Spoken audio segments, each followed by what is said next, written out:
نستعينه ونستغفره ونعوذ بالله من شرور أنفسنا ومن سيئات أعمالنا من يهده الله فلا مضل له ومن يضلله فلا هادي له وأشهد أن لا إله إلا الله وحده لا شريك له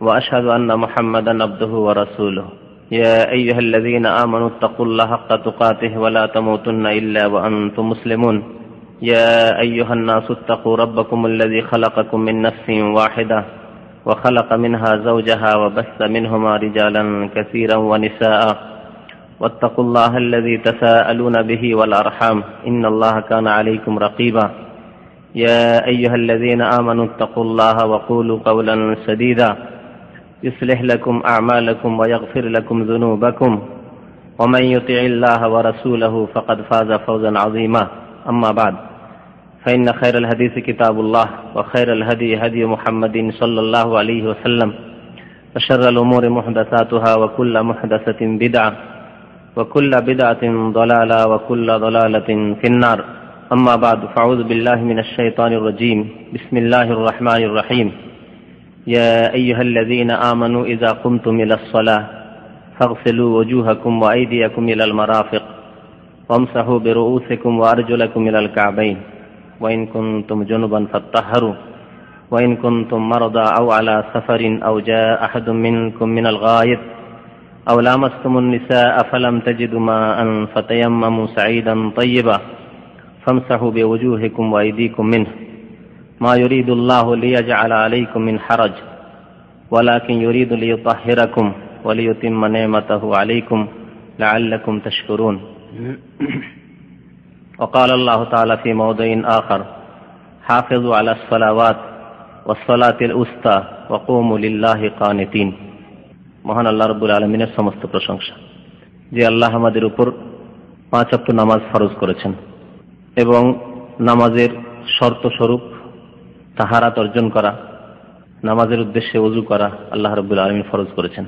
দরুদ ও সালাম নাযিল হোক প্রিয় নবী মুহাম্মদুর রাসূলুল্লাহ সাল্লাল্লাহু আলাইহি সাল্লামের উপর, যিনি আমাদেরকে নামাজ, তাহারাত, ওযুর নিয়ম কানুন সুন্দর করে শিখিয়ে দিয়েছেন। আল্লাহুম্মা সাল্লি আলাইহি আল্লাহুম্মা বারিক আলাইহি।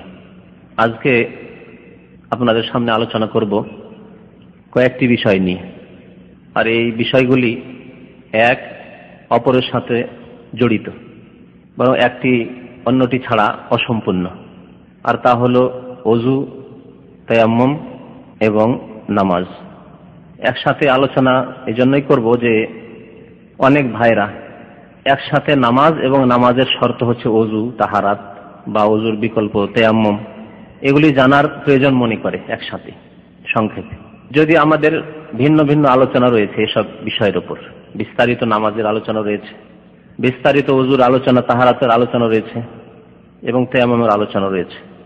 তবে আজকে আলোচনা এই কয়েকটি বিষয়কে একসাথে এই জন্যই করবো যাতে করে আমরা, যাদের কাছে সময় কম বা একেবারে প্রাথমিক পর্যায়ে দিন শিক্ষার ক্ষেত্রে নতুন মুসলমান অথবা বংশগত মুসলমান হলেও প্রথম নামাজ আরম্ভ করছেন, তার জন্য প্রাথমিক অবস্থায় ওযু, তাহারাত, তায়াম্মুম এবং নামাজ সম্পর্কে প্রাথমিক জ্ঞান যাতে করে আজকের আলোচনার মাধ্যমে হতে পারে। নামাজের জন্য ওযু হচ্ছে শর্ত, আর শর্তের অর্থ এই হয় যে বস্তুর জন্য যে জিনিসটিকে শর্ত করা হয়েছে তা যদি না হয় তাহলে সে বস্তুটি বা সেই বিষয়টি হয় না, শুদ্ধ হয় না, বা সেই বিষয়টি পাওয়া যায় না সেখানে। নামাজের শর্ত হচ্ছে তাহারাত বা ওযু। তাহলে ওযু যদি না পাওয়া যায় নামাজ পাওয়া যাবে? হবে না নামাজ।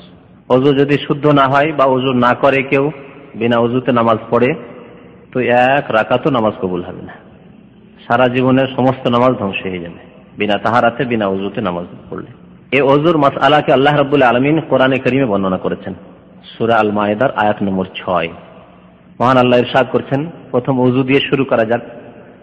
ইয়া আইয়ুহাল্লাযীনা আমানু ইযা কুমতুম ইলাস সালাহ, হে ঈমানদার মানুষেরা, যখন তোমরা নামাজের উদ্দেশ্যে দণ্ডায়মান হবে, মানে নামাজের উদ্দেশ্য করবে যে এখন নামাজ পড়তে হবে, সালাতের জন্য, নামাজের জন্য দণ্ডায়মান হতে চাও আল্লাহর দরবারে, নামাজের পূর্বে কি করতে হবে? ফাগসিলু ওজুহাকুম। আল্লাহ রাব্বুল আলামিন এখন ওযুর বিধিবিধানগুলি, ফারায়েজগুলি, ওযুর রুকনগুলি বর্ণনা করছেন।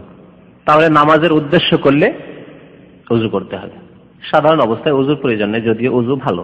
ওযু অবস্থায় থাকা একজন মুসলিমের জন্য ভালো, সর্ব অবস্থায়। জরুরি নয়। নামাজের জন্য ওযু জরুরি। আর কিসের জন্য ওযু জরুরি এগুলি জেনে নেওয়া দরকার। আর এমন কোন কোন কাজ আছে যেই কাজগুলির জন্য ওযু করা জরুরি? কাবা শরীফের তাওয়াফ। নামাজের জন্য ওযু জরুরি, এতে ইজমা রয়েছে, ঐক্যমত রয়েছে, কোনো দ্বিমত নেই, ঠিক না?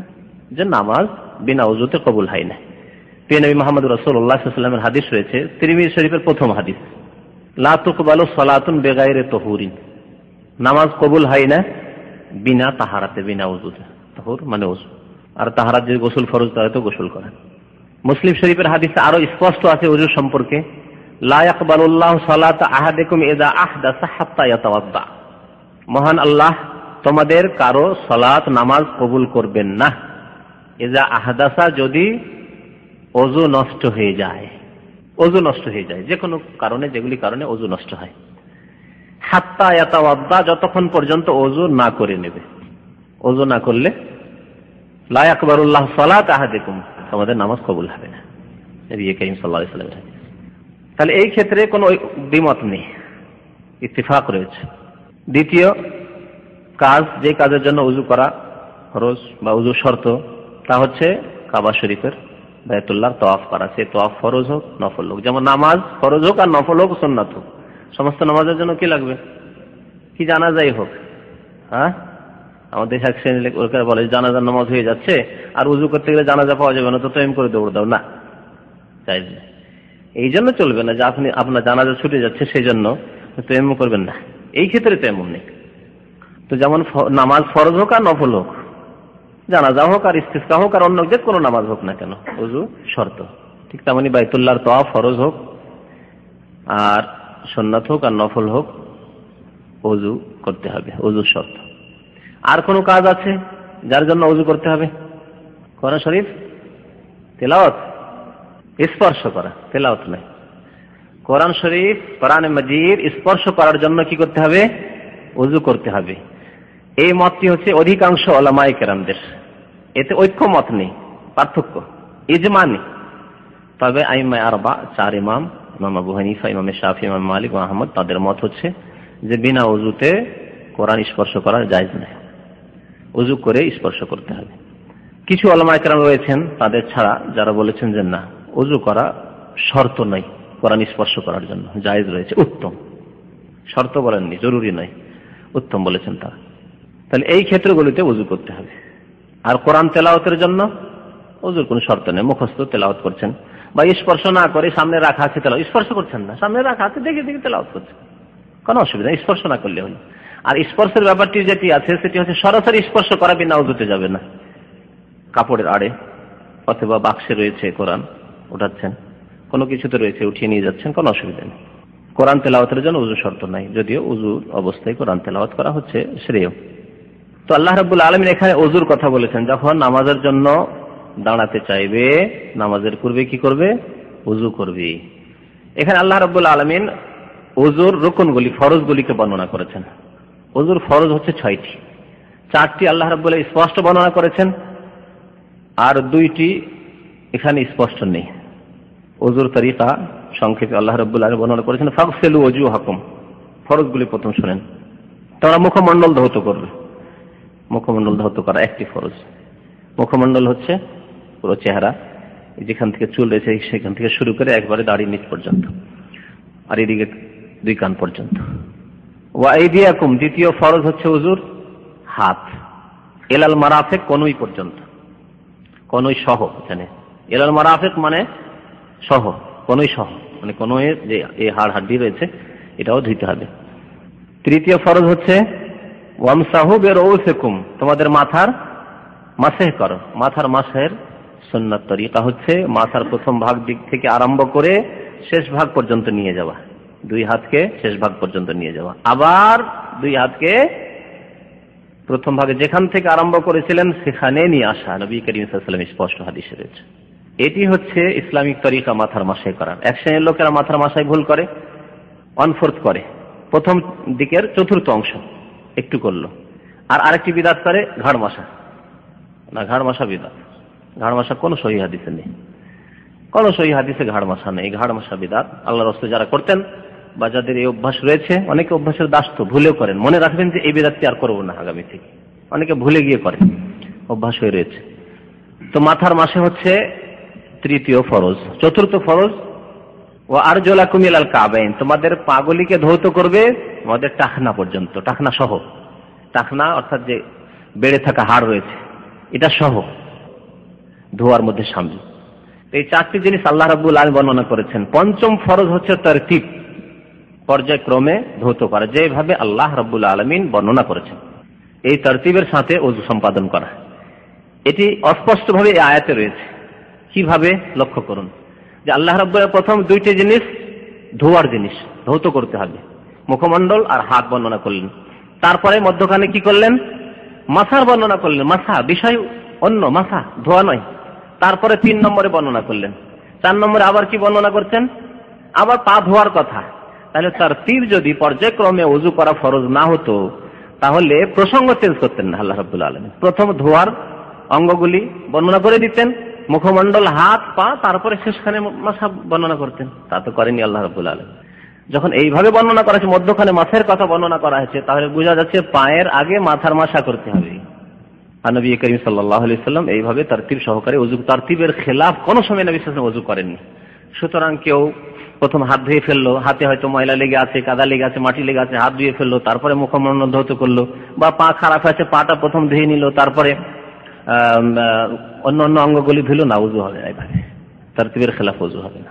বা হয়তো গোসল করছেন একজন মানুষ, অনেকে এরকম করেন, আর অনেকে এরকম ধারণা করেন গোসলে তো সমস্ত অঙ্গগুলি ধুয়েই ফেললাম, তো মাথায় প্রথম পানি দিলেন গোসলের সময়, আর মনে করে নিয়ত করে নিলাম ওযুর হয়ে গেল, না হবে না। প্রথম মুখমণ্ডল না ধুয়ে মাথায় পানি দিয়েছে না। তারতিব ফরজ হচ্ছে 5 নম্বরে ওযুর। 6 নম্বরে ফরজ হচ্ছে আল মাওয়ালাত। মাওয়ালাত মানে হচ্ছে পরস্পর বিনা গ্যাপে ওযুর অঙ্গগুলি ধৌত করা বা মাসা করা, বেশি গ্যাপ না দেওয়া। বেশি গ্যাপ কতটা গ্যাপ দেওয়া চলবে না, কত বেশি হলে? সেটা হচ্ছে যে একটি অঙ্গ ধোয়ার পরে আরেকটি অঙ্গের মধ্যে এত সময় না হয়ে যায় যাতে আগের অঙ্গটি শুকিয়ে গেছে। ওযু করছিলেন, করতে করতে টেলিফোন চলে আসলো, চলে গেলেন টেলিফোন ধরতে, 5-10 মিনিট টেলিফোনে কথা বললেন, দেখা গেল যে মুখমণ্ডল ধুয়ে টেলিফোন ধরেছিলেন, শুকিয়ে গেছে, তারপরে এসে হাত ধোয়া শুরু করলেন, চলবে না? চলবে না, আবার পুনরায় ওযু করতে হবে। এই 6টি জিনিস ওযুর ক্ষেত্রে ফরজ অধিকাংশ উলামাদের নিকটে। আল্লাহ রাব্বুল আলামিন এখানে ওযুর বিধান বর্ণনা করেছেন, ওয়াইদিয়াকুম ইলাল মারাফিক। এখন ওযুর নিয়ম কি? সুন্নত সহ, যেহেতু ওযুতে কিছু ফরজ রয়েছে আর বাকি কাজগুলি সুন্নত রয়েছে। ওযুর নিয়ম হচ্ছে প্রথম নিয়ত করা, অন্তর থেকে নিয়ত করা, নিয়ত পড়া নাই। আমাদের এক শ্রেণীর লোকের আবার ওযুর নিয়ত পড়ে, নাওয়াইতুল ওযু লিরাফিল হাদাস বা লিসসালাতে, নামাজের জন্য আমি ওযুর নিয়ত করছি, মুখে উচ্চারণ করে, না, ঠিক নাই। অন্তরে নিয়ত করতে হবে আর বিসমিল্লাহ বলে ওযু আরম্ভ করতে হবে, বিসমিল্লাহ বলে ওযু আরম্ভ করতে হবে। নবী করিম সাল্লাল্লাহু আলাইহি ওয়াসাল্লাম গুরুত্ব দিয়েছেন বিসমিল্লাহ পড়ার। যদি কেউ ভুলে যায় তাহলে মাফ আছে, আর মনে থাকলে না, মাফ নেই, গুনাহগার হবে বিসমিল্লাহ ছাড়লে। বিসমিল্লাহ দিয়ে ওযু আরম্ভ করবেন। প্রথম হাত, 2 হাতকে ধৌত করতে হবে কবজি পর্যন্ত, তারপরে মুখে পানি দিতে হবে, মানে কুলি করতে হবে।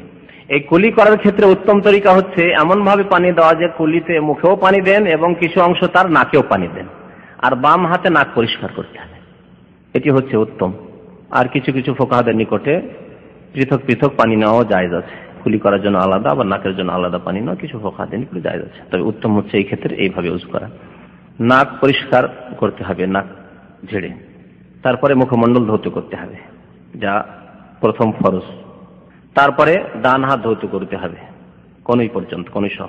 বাম হাত ধৌত করতে হবে। 3 বার করে এই ওযুর অঙ্গগুলি ধৌত করা হচ্ছে কি উত্তম, ফরজ নয়। 3 বার করে ধৌত করা উত্তম। নবী করিম সাল্লাল্লাহু আলাইহি ওয়াসাল্লামের বেশ কিছু হাদিস রয়েছে যে কখনো কখনো নবী সাল্লাল্লাহু আলাইহি ওয়াসাল্লাম 1 বার করে ধৌত, পানির অভাব, 3 বার করে ধুলে ওযু করা যাবে না, ওযু শেষ হওয়ার আগে পানি শেষ হয়ে যাবে। 1 বার তাওয়াজ্জা মাররাতান, 1 বার করে ওযু করেছেন। তাওয়াজ্জা মাররাতান হাদিস রয়েছে 2 বার করে ওযুর অঙ্গগুলি ধুয়েছেন, এবং নবী সাল্লাল্লাহু আলাইহি ওয়াসাল্লাম 3 বার করে ওযু করে। 3 বারের বেশি আবার জায়েজ নয়। ইচ্ছা করে কোনো জায়গা শুকনো যদি থাকে তো সেই শুকনো জায়গা ধৌত করতে হবে, কিন্তু 3 বারের বেশি ধৌত করা ঠিক নয়, সীমা লঙ্ঘন করা। তারপরে কি করতে হবে? মাথার মাথা মাসে করতে হবে, যেমন ভাবে একটু আগে বললাম। মাথার মাসের অংশ বিশেষ হচ্ছে কানের মাসা করা। নবী করিম সাল্লাল্লাহু আলাইহি ওয়াসাল্লাম একটি হাদিস আছে, আল উযনানু মিনার রাস, দুই কান মাথার অন্তর্ভুক্ত। সুতরাং মাথার মাসাই করাও জরুরি। তো মাথার মাসে করতে হবে কিভাবে? যে তর্জনী শাহাদাতের অঙ্গুলি রয়েছে, অঙ্গুলিকে কানে ঢুকিয়ে দিতে হবে, আর এই যে বৃদ্ধা অঙ্গুলি রয়েছে একে কানের বাহির ভাগে রাখতে হবে। এইভাবে কানের মাসা করতে হবে। কানের বাহির ভাগ মাসা হবে বৃদ্ধা দুই অঙ্গুলি দিয়ে, আর তর্জনীর দুই অঙ্গুলি দিয়ে মাসা হবে কানের ভিতর ভাগে। তারপরে ডান পা ধৌত করতে হবে। আচ্ছা, মাসে একবার না তিনবার? একবার। মাসার ক্ষেত্রে একবার, মাসা তিনবার নয় বা দুইবার নয়, মাসা একবারই করতে হবে মাথার বা কানের। ডান পা ধৌত করলেন, বাম পা ধৌত করলেন, এবং এই ক্ষেত্রে সতর্ক থাকতে হবে যে কোনো জায়গা যাতে শুকনো না থেকে যায়। নবী করিম সাল্লাল্লাহু আলাইহি ওয়াসাল্লাম এক সফরে ছিলেন, কোন এক সাহাবীর পায়ের কিছু অংশ শুকনো হয়ে গেছিল, লক্ষ্য করলেন। কঠোর শাস্তির কথা নবী করিম সাল্লাল্লাহু আলাইহি ওয়াসাল্লাম শুনিয়েছিলেন, ওয়াইলুল লিল আকাবে মিনান নার, যাদের পায়ের কিছু অংশ শুকনো থেকে গেল তাদের জন্য ওয়াইল নামক জাহান্নাম রয়েছে। কারণ এর উপর নির্ভর করছে আপনার নামাজ, আর নামাজ যদি কবুল না হয় তাহলে আপনাকে জাহান্নামী হতে হবে। সেজন্য সতর্ক হতে হবে যে আমার ওযুর কোনো অঙ্গ যাতে শুকনো না থেকে যায়। তাড়াহুড়ায় ওযু করলে হবে না, সতর্কভাবে ওযু করতে হবে। এবং নবী করিম সাল্লাল্লাহু আলাইহি ওয়াসাল্লাম সুন্দরভাবে পূর্ণতার সাথে ওযু করতে বলেছেন, ইসবাগুল ওযু।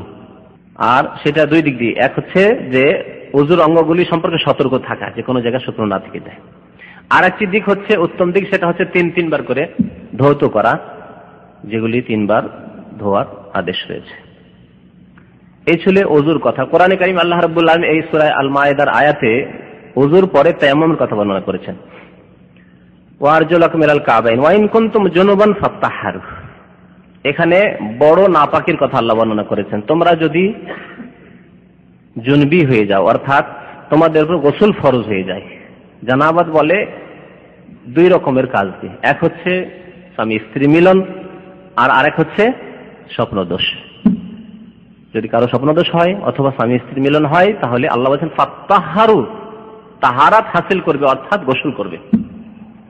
ফাত্তাহহারু ওয়া ইন কুনতুম জুনুবান ফাত্তাহহারু ওয়া ইন কুনতুম মারাদা, তারপর আল্লাহ বলছেন যদি তোমরা অসুস্থ হও, আও আলা সাফারিন, অথবা সফরে থাকো আর পানির অভাব রয়েছে, পানি নেই, পানি একেবারে নেই, অথবা পানি এত অল্প রয়েছে যে ওযু করলে ওযু করে শেষ হয়ে যাবে, পরে পিপাসিত হয়ে মরতে হবে, আর পানি পাওয়ার আশা নেই, বিশেষ করে মরুভূমিতে বা যেখানে আপনি আশঙ্কা করছেন যে আর 200-400 কিলোমিটার পর্যন্ত পানি পাওয়া যাবে না।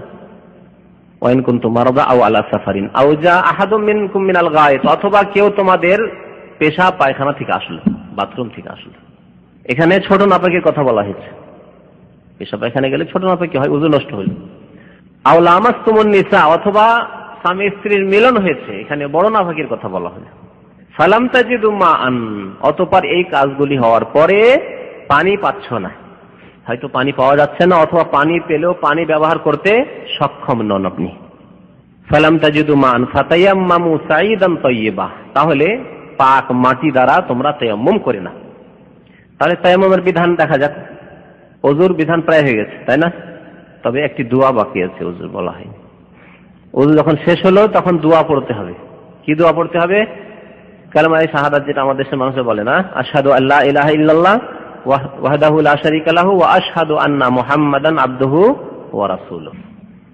আরো একটি দোয়া রয়েছে নবী করিম সাল্লাল্লাহু আলাইহি ওয়াসাল্লামের সহিহ হাদিসে, আল্লাহুম্মা জাআলনি মিনাত তাওয়াবিন ওয়াজআলনি মিনাল মুতাতাহহিরিন, হে আল্লাহ আমাকে তওবাকারীদের অন্তর্ভুক্ত করে দাও আর আমাকে পবিত্রতা অর্জনকারীদের শামিল করে দাও। ওয়াজআলনি মিনাল মুতাতাহহিরিন, এই দুইটি দোয়া নবী করিম সাল্লাল্লাহু আলাইহি ওয়াসাল্লামের সুন্নাত।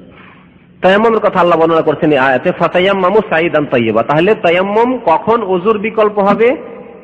পানি পাওয়া যাবে না, অথবা পানি আছে কিন্তু ব্যবহার করতে পারছেন না, ব্যবহার করলে আপনার রোগ বৃদ্ধি পাবে। অথবা পানি আছে কিন্তু পানি শত্রুর দখলে রয়েছে, এখানেও পানি ব্যবহার করতে সক্ষম নন আপনি। পানি আছে সামনে দেখতে পাচ্ছেন কিন্তু শত্রুরা দখল করে রয়েছে, যুদ্ধের অবস্থা, পানি আপনার হাতে নেই। ফালাম তাজিদু মাআন ফাতায়াম্মামু সাঈদান তাইয়্যিবা। আল্লাহ রাব্বুল এখানে বলেননি যে মাটি দিয়ে তায়াম্মুম করতে হবে, তোরাব বলেননি, ধুলো দিয়ে মাটি দিয়ে একথা বলেন, সাঈদ বলেছেন, যাতে ওতে ব্যাপকতা থাকে। শুধু মাটিতে, যদি মাটি তোরাব মাটিকে বলে, খালাকাকুম মিন তুরাব, আল্লাহ বলছেন মানুষ তোমাদেরকে আমি তুরাব দিয়ে, মাটি দিয়ে সৃষ্টি করেছি। তো মাটিতে সীমিত করে দিলে তাহলে বালি দিয়ে সমস্যা হতে, যেখানে বালি আর বালি সেখানে কি করবেন? বালির উপরেই তেমন করতে হবে। সাইদের ব্যাপকতা, সাইদ মাটিকেও সামিল, বালিকেও সামিল। এমন এলাকায় আছেন যেখানে পাহাড় আর পাহাড়, পাথর, পাহাড়ি এলাকায় রয়েছেন আপনি, 4-5 কিলোমিটার পর্যন্ত পাহাড় রয়েছে, তাহলে কি করবেন আপনি?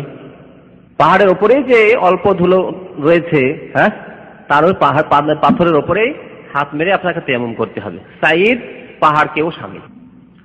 সেজন্য আল্লাহ বলে সাইদান তাইয়্যিবা, শর্ত হচ্ছে পাক হতে হবে, তাইয়্যিব হতে হবে। পাক হওয়ার জন্য কি করতে হবে? আপনাকে দেখতে হবে যে কোনো নাপাক জিনিস দেখতে পাচ্ছি না, ব্যাস, তাহলে পাক। সেখানে কি ছিল না ছিল তার খোঁজ নেওয়ার প্রয়োজন নেই, এলাকার লোককে জিজ্ঞেস করার প্রয়োজন নেই যে ভাই এই জায়গাটি কেমন, এই জায়গাটি কি কুকুর, শৃগাল ইত্যাদি ইত্যাদি এখানে পেশাব পায়খানা করে, এসব জিজ্ঞাসা করার প্রয়োজন নেই। দেখতে পাচ্ছেন চোখের সামনে যে কোনো নাপাক জিনিস নেই, পাক। ফাতায়াম্মামু সাইদান তাইয়্যিবা। তারপর আল্লাহ রাব্বুল আলামিন সংক্ষেপে বলছেন যে তায়াম্মুম কেমন করে করতে, ফামসাহু বিওজুহিকুম ওয়া আইদিকুম মিনহু, এ তায়াম্মুম করো মাটির, পাক মাটিতে, তারপরে তোমাদের মুখমণ্ডল। আল্লাহ আগে বলেছেন কিসের কথা এখানে? ওজুহিকুম, মুখমণ্ডলের কথা। তারপরে বলেছেন আইদিকুম, তোমাদের হাত, তোমাদের মুখমণ্ডল এবং তোমাদের হাতের মাসেহ করে নাও। এখন আসুন তায়াম্মুমের শাব্দিক অর্থ কি?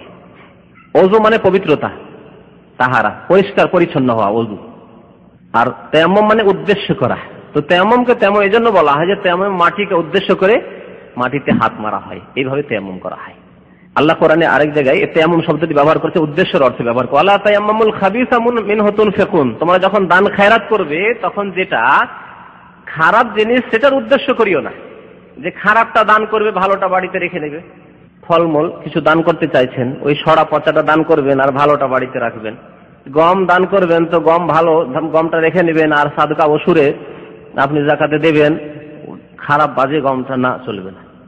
আল্লাহ ওয়ালা তায়াম্মামুল খাবিসা মিনহু তুনফিকুন, যখন আল্লাহর রাহে খরচ করবে তখন যেটি খাবিস মানে যেটি মানুষ ঘৃণা করে বা পছন্দনীয় নয় মানুষের কাছে, সেটা দান করবে না, বরং ভালো জিনিসটা দান করবে। আল্লাহ রাব্বুল আলামিন বলেছেন লান তানালুল বিররা হাত্তা তুনফিকু মিম্মা তুহিব্বুন, যেটা তুমি নিজে ভালোবাসো নিজের জন্য সেটা দান করার চেষ্টা করো, তাহলে নেকি পাবে, নিয়ত পরিষ্কার থাকবে। তো তায়াম্মুম মানে তার উদ্দেশ্য করা। তায়াম্মুম করার তরিকা, সঠিক তরিকা আর ভুল তরিকা আছে, দুটোই বলবো আজকে আপনাদের সামনে সংক্ষেপে। সহিহ হাদিসে নবী করিম সাল্লাল্লাহু আলাইহি সাল্লাম আম্মার বিন ইয়াসির আর হযরত উমর, তাদের একটা ঘটনা ঘটেছিল। তায়াম্মুমের মাসলা তারা জানতেন না। তায়াম্মুমের হুকুম নাযিল হয়ে গেছিল, এক সফরে নাযিল হয়েছিল।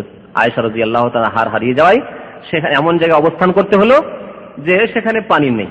অনেকে বিনা ওযুতে নামাজ পড়ে নিলেন, সূর্য উঠে যাচ্ছে, নামাজ তো পড়তেই হবে বিনা ওযু। ফাসাল্লাউ বিগাইরি ওযুইন, বুখারী শরীফে হাদিস রয়েছে, ফাসাল্লাউ বিগাইরি ওযুইন, বিনা ওযুতে অনেকে নামাজ পড়ে ফেললেন। ফানাজালাত আয়াতুত তায়াম্মুম, তায়াম্মুমের আয়াত নাযিল হলো। এই আয়াত ফাতায়াম্মামু সাইদান তাইয়্যিবা নাযিল হয়ে গেল। নবী করিম সাল্লাল্লাহু আলাইহি ওয়াসাল্লাম তায়াম্মুমের তরিকা শিখিয়েছিলেন। আম্মার বিন ইয়াসির, হযরত উমর, তাদের এই মাসলা জানা ছিল না। তারা এক সফরে ছিলেন, সামনের দিকে গিয়েছিলেন, কি অসুবিধা হচ্ছে নাকি? তো হযরত উমর নামাজ পড়লেন না। আম্মার বিন ইয়াসির রাদিয়াল্লাহু তাআলা নামাজ পড়লেন, কিন্তু যেমন ঘোড়া গড়াগড়ি করে মাটিতে, ওই রকম দেখেছেন ঘোড়া গড়াগড়ি করতে মাটিতে, ওইভাবে মাটিতে গড়াগড়ি করার পরে নামাজ পড়ে নিলেন। যে তাহারাত গোসল করতে তো গোসলের বিকল্প, তাদের এই মাসলাটি জানা ছিল না যে বড় নাপাকিতেও তায়াম্মুম গোসলের বিকল্প। আরেকটি মাসলা এটি, ওযুর বিকল্প তো তায়াম্মুম সবার জানা, কিন্তু গোসল কারো ফরজ হয়ে গেছে, স্বপ্নদোষ এসে পানি নেই গোসল করার, স্বামী স্ত্রী মিলন হয়ে গেছে, ভাবছেন হয়তো বাসাতে পানি আছে, দেখা যাচ্ছে পানি নেই, পানির ব্যবস্থা পাচ্ছেন না, কি করবেন? তায়াম্মুম করে নামাজ পড়তে হবে। বা কেউ দীর্ঘদিন অসুস্থ, আল্লাহ রাব্বুল আলামিন দিনে এত কষ্ট রাখেননি, সংকীর্ণতা নেই, দীর্ঘদিন ধরে অসুস্থ, গোসল করতে পারছেন না, তাই বলে কি স্বামী স্ত্রী মিলন হবে না? যে তার পক্ষে সম্মত স্বামী স্ত্রী মিলন হতে পারে, কিন্তু সে গোসল করতে পারছে না অসুস্থতার কারণে, কি করবে? সে তায়াম্মুম করবে। এই যে বড় নাপাকের ক্ষেত্রে তায়াম্মুম গোসলের বিকল্প, হযরত উমর, আম্মার বিন ইয়াসির জানা ছিল না, তারা এইভাবে করলেন। নবী সাল্লাল্লাহু আলাইহি ওয়াসাল্লাম বললেন যে না, ইন্নামা কানা ইয়াকফিকা, আম্মার বিন ইয়াসির তোমার জন্য যথেষ্ট ছিল যে আনতা ফালাহা কাজা, দুই হাতকে নবী সাল্লাল্লাহু আলাইহি ওয়াসাল্লাম মাটিতে মারলেন আর বললেন এইভাবে তোমার তায়াম্মুম করা যথেষ্ট ছিল। তারপরে বেশি যদি ধুলো লেগে থাকে, ধুলো অনেক সময় বেশি থাকলে, ধুলো বেশি লাগতে পারে, ধুলো ফুৎকার দিয়ে ঝেড়ে নেবেন। মুখমণ্ডলে প্রথম মাসাই করবেন। মুখমণ্ডলে প্রথম কেন? যেহেতু আল্লাহ কোরআনে প্রথম কি বলেছেন? ফামসাহু বিওজহি মুখমণ্ডলের কথা বলেছেন। সাফা মারার ক্ষেত্রে নবী করিম সাল্লাল্লাহু আলাইহি ওয়াসাল্লাম একটি হাদিস আছে যে আবদাউ বিমা বাদা আল্লাহ, যেখান থেকে আল্লাহ আরম্ভ করেছেন সেখান থেকে আমরা আরম্ভ করব। ইন্না সাফা ওয়াল মারওয়া, আল্লাহ প্রথমে সাফার কথা বলেছেন, তারপরে মারওয়ার কথা। তাই আমরা সাফা মারওয়া চাই, সাফা থেকে আরম্ভ করি। কেউ যদি মারওয়া থেকে শুরু করে যে আমার সুবিধা এদিক থেকে এসেছি, মারওয়া দিয়ে ঢুকলাম, মারওয়া থেকে আরম্ভ করলাম, 7টা চক্কর দিয়ে দিলাম, হবে না। ঠিক তেমনই তরতিবের খেয়াল রাখতে হবে ওযুর ক্ষেত্রে, তায়াম্মুমের ক্ষেত্রে। প্রথম মুখমণ্ডল মাসে করার পরে হাতের মাসে করতে হবে কবজি পর্যন্ত, সহিহ হাদিসের আলোকে কবজি পর্যন্ত। এ হচ্ছে তায়াম্মুম। এর বেশি তায়াম্মুমে নেই। আমাদের দেশে তায়াম্মুমে 2টি ভুল করে। একটি হচ্ছে যে একবারের জায়গায় তারা কি করে, 2 বার মারে, 2 বার।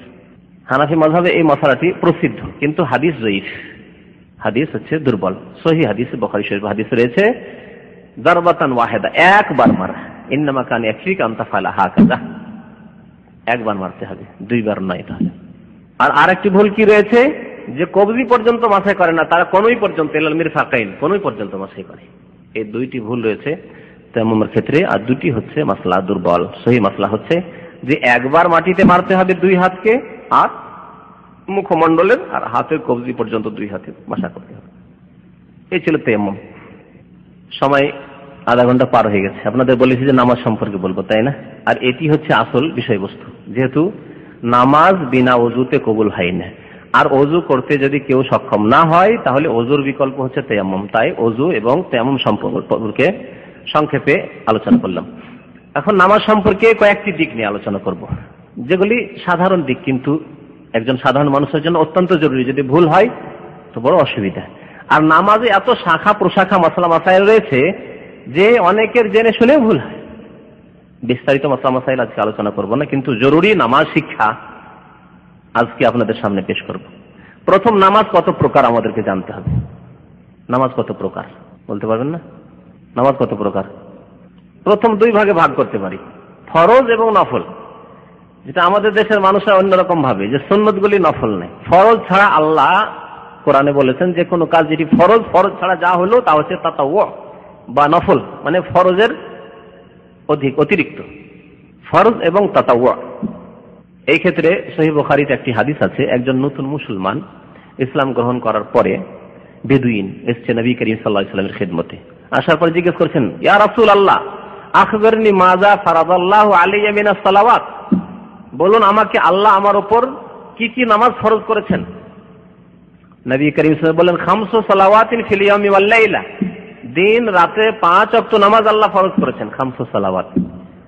সে লোকটি জিজ্ঞেস করলো যে হাল আলাইয়া গায়রাহুন্না, এই 5 ওয়াক্ত নামাজ ছাড়া আর কোন নামাজ আমার উপর আছে? নবী সাল্লাল্লাহু আলাইহি ওয়াসাল্লাম কি বললেন, ইল্লা আন তাতাওয়া, না আর কোন নামাজ নেই, তবে যদি তুমি তাতাওয়ু করো, অতিরিক্ত নামাজ পড়ো। তাহলে ফরজ 5 ওয়াক্ত নামাজ ছাড়া বাকি নামাজগুলিকে নবী সাল্লাল্লাহু আলাইহি ওয়াসাল্লাম কি বললেন? তাতাওয়ু বললেন। আর তাতাওয়ু মানে নফল, আর নফল মানে তাতাওয়ু, আর নফল আর তাতাওয়ু মানে হচ্ছে অধিক বা অতিরিক্ত, বাড়তি ফরজের উপর। তো প্রথম নামাজ ফরজ, ফরজ এবং তাতাওয়ু নফল। ফরজ আবার 2 প্রকার। কি কি ফরজ? 2 প্রকার, ফরজে আইন, ফরজে কিফায়া। ফরজে কিফায়া হচ্ছে একটি নামাজ, তা হলো জানাজার নামাজ, সালাতুল জানাজা ফরজে কিফায়া। 5 ওয়াক্ত নামাজ ফরজে আইন, প্রত্যেকের উপর ফরজ। তো ফরজ নামাজ কত ওয়াক্ত? 5 ওয়াক্ত। 5 ওয়াক্ত কোরআনে আছে না নেই? স্পষ্ট আছে। খুব বেশি স্পষ্ট না থাকলেও কাছাকাছি স্পষ্ট আছে। আর নবী করিম সাল্লাল্লাহু আলাইহি ওয়াসাল্লাম এই হাদিস হচ্ছে প্রসিদ্ধ হাদিস বুখারী শরীফে, খামসু সালাওয়াতিন ফিল ইয়ামি ওয়াল লাইলা।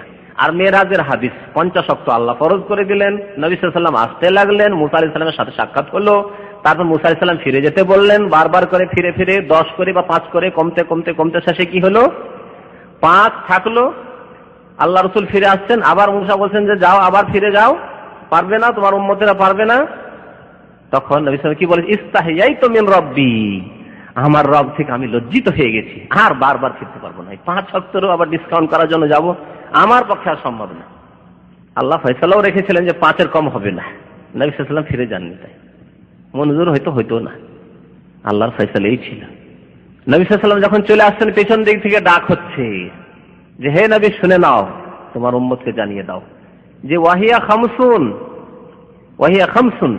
আদায় করার দিক দিয়ে হচ্ছে 5 ওয়াক্ত নামাজ, 5, কিন্তু সওয়াবের দিক দিয়ে, নেকির দিক দিয়ে ওয়াহিয়া খামসুনা, 50, 5 10 50। যেহেতু মুমিন যে কোনো আমল করলে আল্লাহ কমের পক্ষে 10 গুণ করেন, তাহলে 10 গুণ হলে 50-এর সওয়াব। যে ব্যক্তি 5 ওয়াক্ত নামাজ পড়ে সে 50 ওয়াক্তের সওয়াব পায়, আর যে পড়ে না, নবী করিম সাল্লাল্লাহু আলাইহি ওয়াসাল্লামের হাদিস মোতাবেক সে কুফরির জীবনযাপন করে। ঠিক না? নবী সাল্লাল্লাহু আলাইহি ওয়াসাল্লামের হাদিসে রয়েছে। তো 5 ওয়াক্ত নামাজের কথা স্পষ্ট তাহলে মেরাজের হাদিসে রয়েছে। অনেক হাদিস রয়েছে, তার মধ্যে ওই হাদিসটি বললাম বেদুইনের হাদিস, খামসু সালাওয়াতিন, নবী সাল্লাল্লাহু আলাইহি ওয়াসাল্লাম 5 ওয়াক্ত। এখানে একটি নতুন মুসলমান জিজ্ঞেস করছেন নবী করিম সাল্লাল্লাহু আলাইহি ওয়াসাল্লামকে যে কি আল্লাহ ফরজ করেছেন। নবী সাল্লাল্লাহু আলাইহি ওয়াসাল্লাম খামসু সালাওয়াতিন, 5 ওয়াক্ত নামাজ। বাকি কোরআনে একাধিক আয়াত রয়েছে যে আয়াতগুলিতে ইশারা ইঙ্গিতে 5 ওয়াক্ত নামাজের কথা বলা হয়েছে। তার মধ্যে একটি আয়াতে আল্লাহ রাব্বুল আলামিন ইরশাদ করেছেন, ফাসুবহানা, সূরা রুম আয়াত নম্বর 17-18, ফাসুবহানাল্লাহি হিনা তুমসুনা ওয়া হিনা তুসবিহুন। আল্লাহর পবিত্রতা ঘোষণা করো, আল্লাহ বলছেন পবিত্রতা ঘোষণা করো। এখানে তাসবিহ মানে সালাত, নামাজ। কোরআনে একাধিক জায়গায়, অনেক জায়গায় নামাজকে তাসবিহ বলা হয়েছে। ফাসাব্বিহ বিহামদি রাব্বিকা ওয়াস্তাগফিরহু, সাব্বাহা লিল্লাহি মা ফিস সামাওয়াতি ওয়া মা ফিল আরদ, তাসবিহ পাঠ করে। তো তাসবিহ নামাজের অর্থে অনেক জায়গায় কোরআনে ব্যবহার করা হয়েছে। এখানে আল্লাহ এইভাবে বলেছেন, ফাসুবহানাল্লাহি হিনা তুমসুনা ওয়া হিনা তুসবিহুন, আল্লাহর পবিত্রতা ঘোষণা করো সন্ধ্যার সময়, হিনা তুমসুন, যখন তোমরা সন্ধ্যা করবে, তোমাদের সন্ধ্যা হবে। আর সন্ধ্যার নামাজ হচ্ছে 2টি, সন্ধ্যার নামাজ হচ্ছে 2টি, একটি হচ্ছে মাগরিব আর একটি এশা। নবী করিম সাল্লাল্লাহু আলাইহি ওয়াসাল্লামের হাদিসে মাগরিবকে এশায়ে উলা বলা হয়েছে, প্রথম এশা বলা হয়েছে, সন্ধ্যাবেলা প্রথম নামাজ। আর এশায়ে আখিরা মানে শেষ এশা বলা হয়েছে, এশার নামাজকে। তো সন্ধ্যার নামাজের অর্থ হচ্ছে মাগরিব এবং এশা। হিনা তুমসুন ওয়া হিনা তুসবিহুন, আর যখন তোমাদের সকাল হবে। তার মানে কোন নামাজ? ফজর নামাজ। ওয়ালাহুল হামদু ফিস সামাওয়াতি ওয়াল আরদি ওয়া আশিয়া ওয়া হিনা তুযহিরুন। আল্লাহ আরো বলছেন ওয়ালাহুল হামদু ফিস সামাওয়াতি ওয়াল আরদ, এবং সে আল্লাহরই সমস্ত প্রশংসা আকাশেও এবং জমিনেও। ওয়া আশিয়ান, তোমরা তাসবিহ পাঠ করো, অর্থাৎ নামাজ কায়েম করো, সালাত কায়েম করো, নামাজ পড়ো। ওয়া আশিয়ান, বিকেলে। আশি বলে বিকেলকে, বিকেল বেলাকে। তো বিকেলে অর্থাৎ আসরের নামাজ এখানে বলা হয়েছে। ওয়া হিনা তুযহিরুন, আর যখন তোমাদের দুপুর হবে, জোহর থেকে। তুযহিরুন জোহর থেকে, জোহরের নামাজকে জোহর বলি না, জোহর থেকে তুযহিরুন, স্পষ্ট আল্লাহ জোহরের কথা তাহলে এখানে বলেছেন, ঠিক না? আর যেগুলি এখানে অস্পষ্ট রয়েছে অন্য জায়গায় স্পষ্ট রয়েছে, যেমন ফজরের কথা তো যখন সকাল বলা হলো, অন্য জায়গায় কোরআন আল ফজর। এই আয়াতে 5 ওয়াক্ত পাওয়া গেল কিনা? 5 ওয়াক্ত।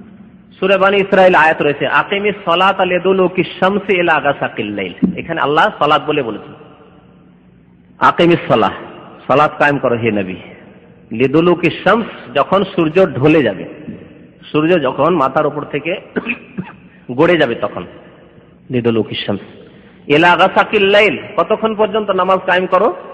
ইলা গাসাকিল লাইল, রাতের অন্ধকার। লাইল রাত, গাসাক মানে অন্ধকার, রাতের অন্ধকার পর্যন্ত।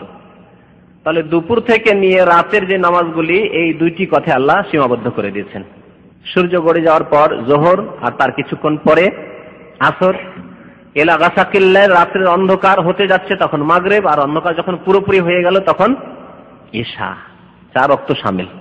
তাফসীর কারগণ এই আয়াতের সূরা বনী ইসরাঈল সূরাতুল ইসরার এই আয়াতের তাফসীর বলেছেন যে এইটুকু আয়াতে 4 ওয়াক্ত নামাজের দিকে ইঙ্গিত রয়েছে। আর 5ম ওয়াক্ত ফজর নামাজের কথা আল্লাহ বলেছেন, ওয়া কোরআন আল ফজরে, ফজরের তেলাওয়াত। যেহেতু ফজরে লম্বা তেলাওয়াত করতে হয়, দীর্ঘক্ষণ নবী সাল্লাল্লাহু আলাইহি ওয়াসাল্লাম তেলাওয়াত করতেন, 60 থেকে 100টি আয়াত পড়তেন 2 রাকাতে। তাই আল্লাহ রাব্বুল আলামিন একে সালাতুল ফজর বলেন, কোরআন আল ফজর, ফজরের কোরআন তেলাওয়াত, সেটাও কায়েম করো। আকিমিস সালাতা লিদুলুকিশ শামসি ইলা গাসাকিল লাইল ওয়া কোরআন আল ফজর ইন্না কোরআন আল ফজরি কানা মাশহুদা। নিশ্চয় ফজরের কোরআন তেলাওয়াতের সময়, ফজরের সালাতের সময়, নামাজের সময় ফেরেশতাগণ উপস্থিত হন, মাশহুদা। 2 দল ফেরেশতা আসেন না, ডিউটি চেঞ্জ হয়, শিফট। ফজরে সেসব ফেরেশতা আছেন যারা সারাদিন আসর পর্যন্ত ডিউটি করবেন, আর রাতের ফেরেশতাও থাকেন যারা আসরে এসেছেন, তারাও উপস্থিত থাকেন। ইন্না কোরআন আল ফজরি কানা মাশহুদা।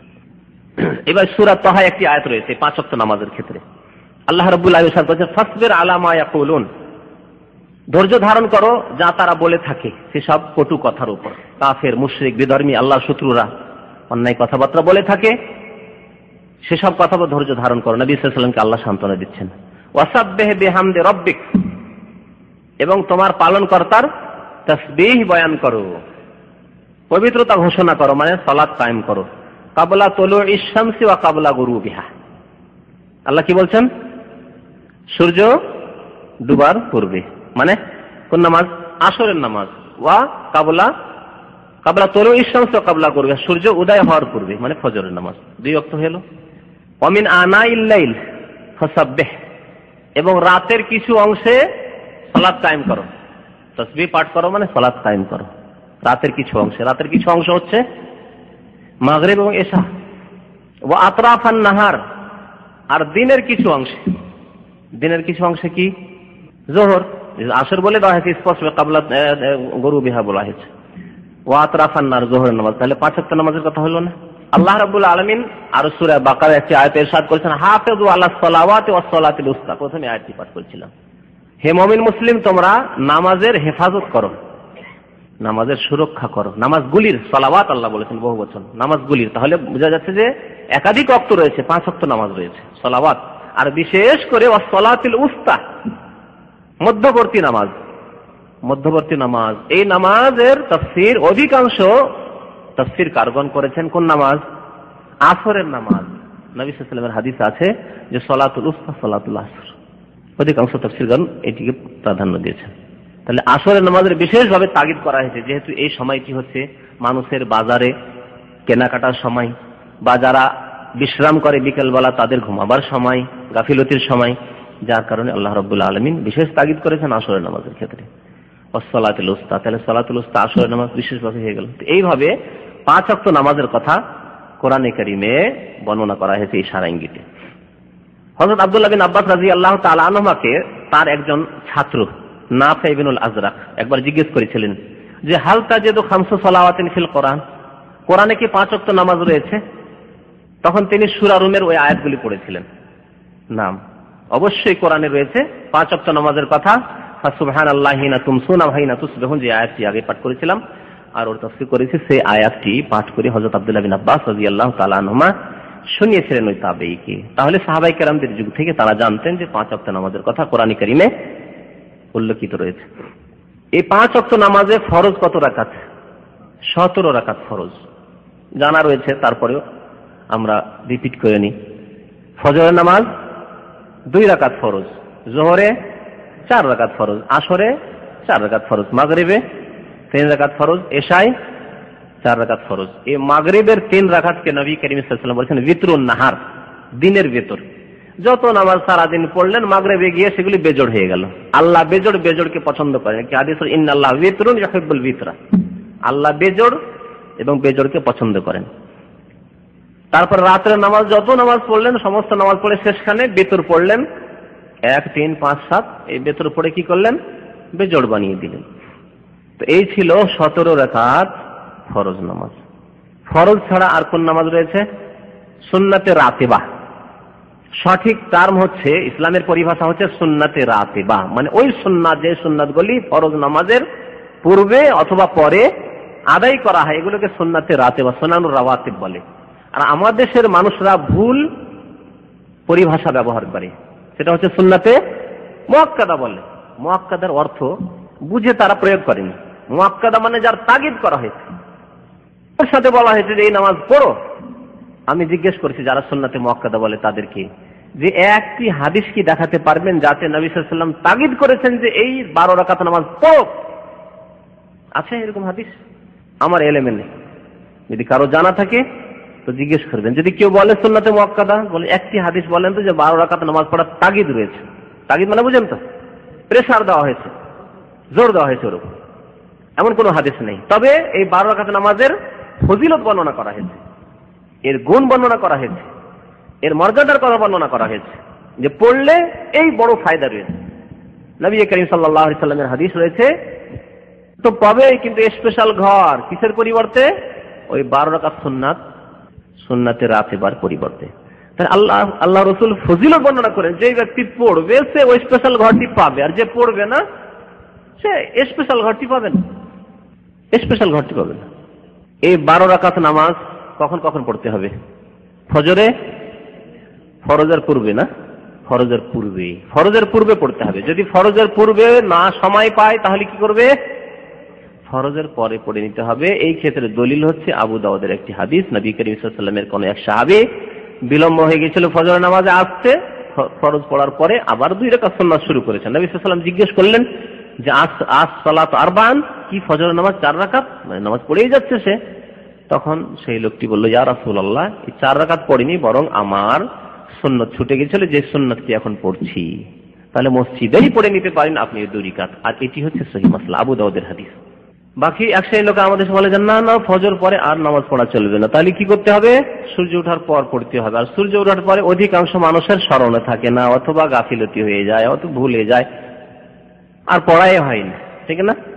অথচ নবী করিম সাল্লাল্লাহু আলাইহি ওয়াসাল্লাম এই ফজরের 2 রাকাত সুন্নাতের বিশেষ গুরুত্ব আরোপ করেছেন। এই জন্য গবেষক উলামায়ে কেরামরা, মুহাক্কিকিনরা বলেছেন যে সুন্নতে মুআক্কাদা মাত্র 2টি নামাজ। এই দৈনন্দিন নামাজের, যে দৈনিক যে নামাজগুলি পড়ছেন না, এর মধ্যে সুন্নতে মুআক্কাদা হচ্ছে 2টি নামাজ। একটি হচ্ছে ফজরের 2 রাকাত, আর আরেকটি হচ্ছে বেতর, মানে এমন সুন্নত যার তাগিদ করেছেন নবী করিম সাল্লাল্লাহু আলাইহি ওয়াসাল্লাম। একটি হাদিসে এই 2 রাকাত সুন্নাতের ফজিলত বর্ণনা করেছেন, রাকাত আল ফজরে খায়রুম মিনাদ দুনিয়া ওয়া ফিহা। ফজরের 2 রাকাত সুন্নাত তারা পৃথিবী এবং পৃথিবীতে যত কিছু রয়েছে সবকিছু চাইতে উত্তম। খায়রুম মিনাদ দুনিয়া ওয়া ফিহা, দুনিয়া এবং দুনিয়াতে যা কিছু রয়েছে তার চাইতে ভালো। এবং তাগিদ, এতেও ফজিলত জানা গেল, তাগিদ জানা গেল। তাগিদের উপর একটি দলিল বলি। তাগিদ এই যে নবী কানা রাসূলুল্লাহ সাল্লাল্লাহু আলাইহি ওয়াসাল্লাম লা ইয়াতরুকু রাকাতাল ফজর লা ফিস সাফারি ওয়ালা ফিল হাদার, সফরে থাকলে অথবা বাড়িতে থাকলে, যেখানে থাকুন না কেন নবী সাল্লাল্লাহু আলাইহি ওয়াসাল্লাম এই 2 রাকাত ফজরের ছাড়তেন না, আর বেতর ছাড়তেন না। তাহলে অন্যান্য সুন্নাতগুলি সফরে পড়তেন না নবী সাল্লাল্লাহু আলাইহি ওয়াসাল্লাম, সাহাবারা পড়তেন না, কিন্তু ফজরের 2 রাকাত ছাড়তেন না। যোহরের মানে ফরজের পূর্বে 4 রাকাত সুন্নাত, আর যোহরের ফরজের পরে 2 রাকাত হয়ে গেল, আর ফজরে 2, 8 হয়ে গেল না? আসরে তাহলে সুন্নাতে রাতেবা নেই, সুন্নাতে রাতেবা নেই, গায়ের রাতেবা আছে, এমনি সুন্নাত আছে কিন্তু সুন্নাতে রাতেবা নেই। মাগরিবে ফরজ নামাজের পরে 2 রাকাত সুন্নাত, এশায় ফরজ নামাজের পরে 2 রাকাত সুন্নাত, কত হয়ে গেল? 12 রাকাত সুন্নাত। এখানে আরেক জিনিস জেনে রাখুন যে জোহর নামাজে ফরজ নামাজের পূর্বে একটি হাদিস আব্দুল্লাহ বিন উমর রয়েছে সহিহ বুখারী, যাতে তিনি বলেছেন, হাফিজতু মিন রাসূলিল্লাহ 10 রাকাতিন, আমি আল্লাহ রাসূল থেকে 10 রাকাত মুখস্থ রেখেছি। আর তিনি জোহরের পূর্বে 2 রাকাত বললেন। সেজন্য কেউ যদি 4 রাকাত না পড়ে 2ও পড়ে, তাহলে ওই হাদিসের উপর আমল হয়ে যাবে। জোহরের পূর্বে 2 আর পরে 2, তাহলে 10 হলো এই হাদিস মোতাবেক, আব্দুল্লাহ বিন উমর হাদিস মোতাবেক। আর যেটি আরেকটি হাদিস যে 12 রাকাতের ফজিলত, তাতে 12 রাকাত রয়েছে। এ হচ্ছে সুন্নাতে রাতেবা। তাহলে 17 আর 12 কত হলো? 29। নবী করিম সাল্লাল্লাহু আলাইহি ওয়াসাল্লাম সারা দিনে 40-এর বেশি নামাজ পড়েননি। একটি কথা শুনে রাখুন, শুনেছেন এর আগে? আমি মাঝে মাঝে বলি কথাটি, যে নবী সাল্লাল্লাহু আলাইহি ওয়াসাল্লাম এত সংখ্যার দিক দিয়ে নামাজ পড়েননি, কিন্তু নামাজ অত্যন্ত সুন্দর হতো, অত্যন্ত দীর্ঘ হতো, খুশু খুজুর সাথে, দীর্ঘ সময় নিয়ে, দীর্ঘ সেজদা, দীর্ঘ রুকু, দীর্ঘ কিরাত করে নবী সাল্লাল্লাহু আলাইহি ওয়াসাল্লাম নামাজ পড়তেন। আর সংখ্যায় এত বাড়িয়ে দেননি। 29 রাকাত হলো। আর তাহাজ্জুদ পড়তেন নবী করিম সাল্লাল্লাহু আলাইহি ওয়াসাল্লাম কত রাকাত? 11। তাহলে কত হলো? 40। এই ছিল নবী করিম সাল্লাল্লাহু আলাইহি ওয়াসাল্লামের নিয়মিত নামাজ। বাকি কখনো কখনো সালাতুদ দুহা পড়া, সর্বদা নয়, কখনো ইশরাকের নামাজ পড়া, নবী সাল্লাল্লাহু আলাইহি ওয়াসাল্লাম এই নামাজগুলি পড়তেন। তাহলে এই নামাজ যথেষ্ট। আর বাকি আমাদের দেশে নামাজের সংখ্যার দিক দিয়ে এত বাড়াবাড়ি রয়েছে যে এশার নামাজকে কতদূর পৌঁছায়? 17 রাকাত পৌঁছায়। আর অনেকে এই অলসতায় নামাজ পড়ে না যে 17 রাকাত কে পড়ার সময় দিবে, ফরজই পড়ে না। আমাদের দেশে যারা নামাজি তারা একবারে A to Z, আর আরো কিছু সংযোজন করে। A to Z করলে তো ভালোই হইতো, মানে এ থেকে জেড পর্যন্ত তো অক্ষর আছেই, কিন্তু আরো কিছু বাড়তি করে পড়ে, বিদাতি নামাজ পড়ে, বসে বসে আবার মসজিদে পড়ে, হ্যাঁ, খোড়া লোকের মতো, অসুস্থ লোকের মতো। এসব বসে বসে মসজিদে নামাজ নেই, নফল। আর যারা পড়ে না, ফরজ সুন্নত নফল সব বরাবর পড়ে, কিছুই পড়ে না। তারা বুঝতে হবে যে মুক্তির জন্য 17 রাকাত পড়তে হবে, না হলে নাজাত নেই, মুক্তি নেই, জাহান্নাম থেকে নাজাত পাবে না।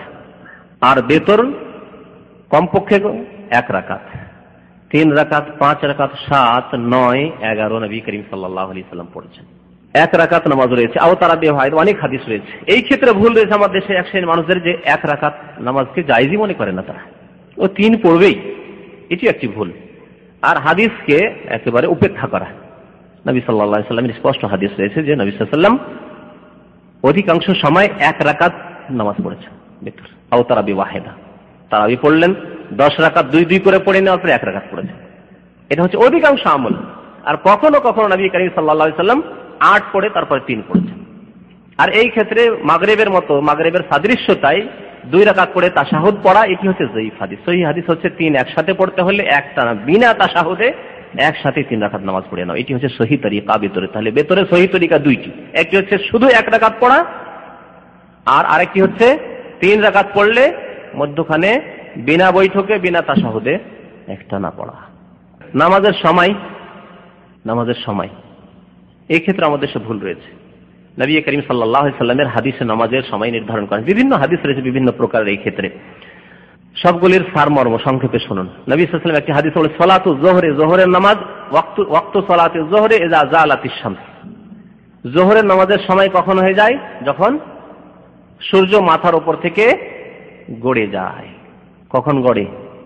এখানে আসার পরে এতটুকু নলেজ হয়েছে যে সূর্য সারা বছর একই সময়ে গড়ে না মাথার উপর থেকে। একই সময়, শীতের দিনে দিন ছোট, সেই হিসাবে সূর্য আগেই মাথার উপর থেকে গড়ে যায়, ঢলে যায়।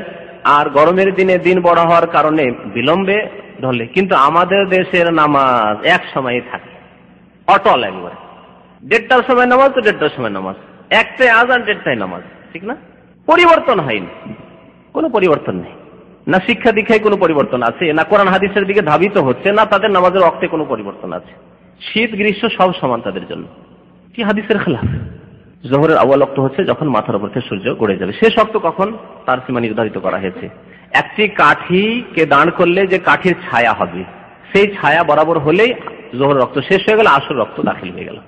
আর সেই কাঠির ছায়াতে আরেকটি কথা বলা হয়েছে যে দুপুরের সময় কাঠিটিকে, যখন মাথার উপরে সূর্য ছিল, সেই সময় কাঠি দাঁড় করলে অল্প যে ছায়াটি হয় সেই ছায়ার পরিমাণ বাদ দিতে, এটিকে ফাইয়ে জাওয়াল বলা হয়।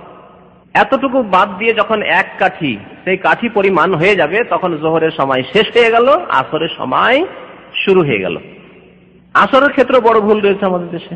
যঈফ ফতোয়া হচ্ছে যে কাঠির দ্বিগুণ হইতে হবে, তাহলে আসরের সময় হবে। এই জন্য আমাদের দেশে আসরের নামাজ পড়ে এসে লোকেরা কখন?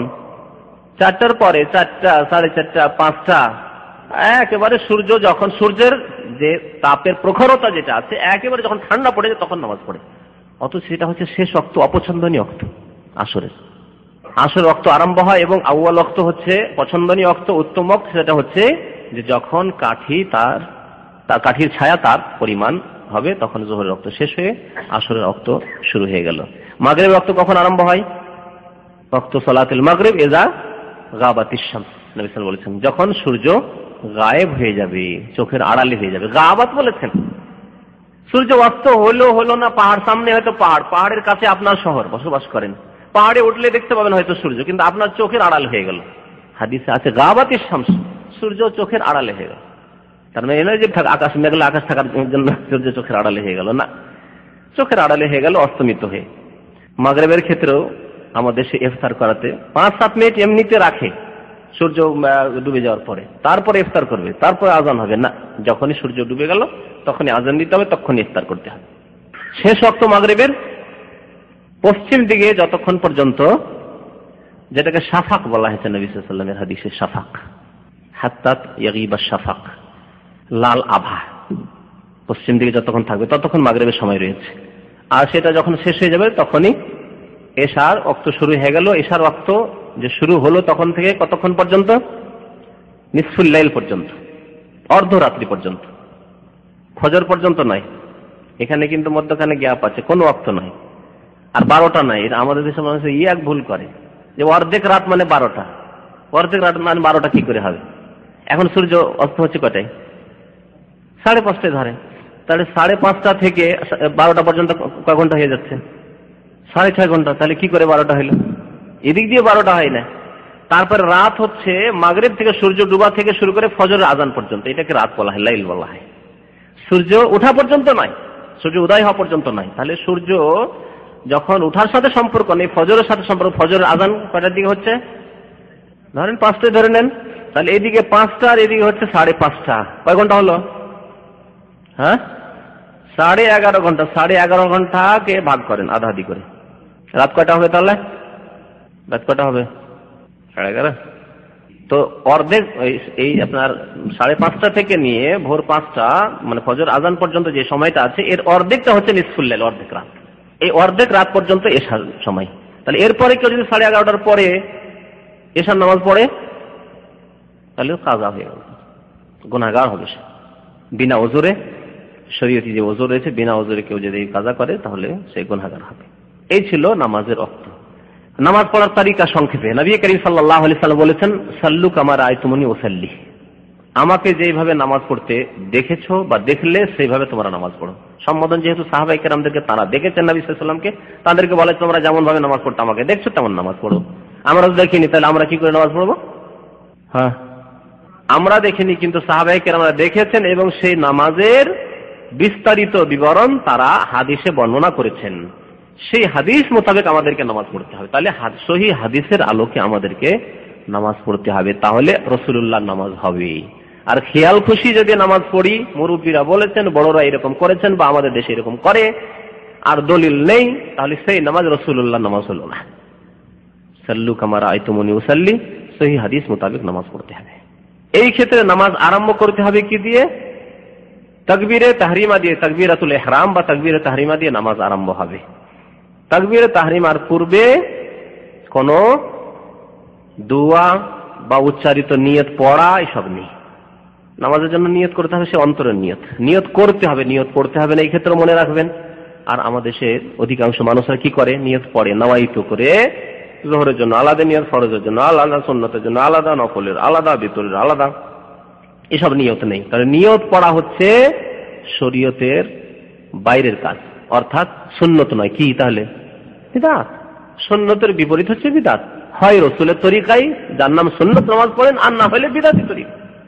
বিদআতি তরিকা বর্জনীয় এবং রাসূলুল্লাহ সাল্লাল্লাহু আলাইহি ওয়াসাল্লামের তরিকা মজবুত করে ধারণ করতে হবে। আলাইকুম বিসুন্নতি, আমার সুন্নতকে মজবুত করে ধারণ করো। ওয়া সুন্নাতুল খুলাফায়ে রাশিদিন, 4 খলিফা খোলাফায়ে রাশিদিনের তরিকাকে মজবুত করে, সুন্নতকে মজবুত করে ধারণ করো। আছে কি আল্লাহ রাসূলের সুন্নতে, 4 খলিফার সুন্নতে নাওয়াইতু পড়া? নেই। তাহলে ছেড়ে দেন আল্লাহর ওয়াস্তে। আর যে আমলে বিদআতের সংমিশ্রণ ঘটে সে আমল কবুল হয় না, এই কথা মনে রাখবেন।